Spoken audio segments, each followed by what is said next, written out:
მოგესალმებით მეგობრებო, მე ვარ დავით რობაქიძე და ეს არის რუბრიკა პროდუქციის განხილვა 2 წუთზე ნაკლებ დროში. დღეს მინდა ვისაუბრო Panasonic-ის სტუდიურ ვიდეო კამერაზე, რომელიც ნამდვილად ინოვაციური არის. ანალოგური პროდუქციაც აქვს Sony-ს, რომელსაც შემდეგ ვიდეოში წარმოგიდგენთ.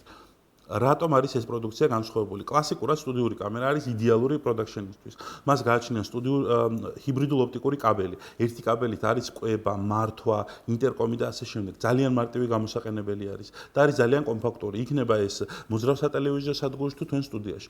თუმცა ყოველთვის განსხვავდებოდა კლასიკური სტუდიური კამერის, არ აქვს მნიშვნელობა ის რა რეზოლუციის იქნებოდა 4K, 8K თუ ასე შემდეგ, მისი ხარისხი და კინოკამერის ხარისხი. რა თქმა უნდა, კინოკამერას გააჩნია სხვანაირი მატრიცა, სხვანაირი დამუშავება და ყოველთვის ჩვენ ვიღებდით შედარებით უფრო ღრმა, ასე ვთქვათ, ფილმთან, პროდაქშენთან მიახლოებულ ვიდეო სიგნალს.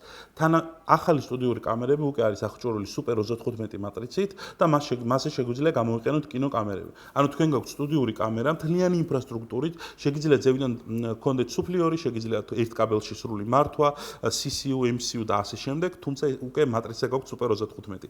იღებთ 4K-ში, შეგიძლიათ გადაიღოთ HDR-ით და HDR ერთდროულად, გაქვთ როგორც 12G SDI-ის გამავალი, რომ ერთ სიგნალში მიიღოთ 4K, ასევე ST2110-ის გამავალი, სადაც შეგიძლიათ IP-ით იმუშაოთ.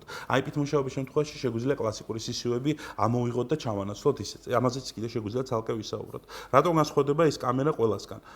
თქვენ თუ გაქვთ რაღაც ისეთი talk-show, რაღაც ისეთი production-ი, სადაც გინდათ რომ თქვენი გამოსახულება იყოს ეგრეთ წოდებული კინოშნიკური გამოსახულებით, ანუ როდესაც უკანა ფონი არის საკმაოდ გაბლარული და კაფიოთ არის გამოყოფილი ის სუბიექტი, რომელიც არის ფოკუსში, მაგრამ ამას ადრე სტუდიური კამერით ვერავის ვერ აკეთებთ, დღეს უკვე ეს არის ხელმისაწვდომი. თქვენ შეგიძლიათ აიღოთ სტუდიური კამერები, გამოიყენოთ თქვენ სტუდიაში, გამოიყენოთ თქვენ მოძრავ სატელევიზიო სადგურში, ან რაღაც on-site ლოკაციაზე, ან გააქირავოთ და გქონდეთ სტუდიური კამერა, რომელსაც აქვს კინოკამერის ვიზუალი.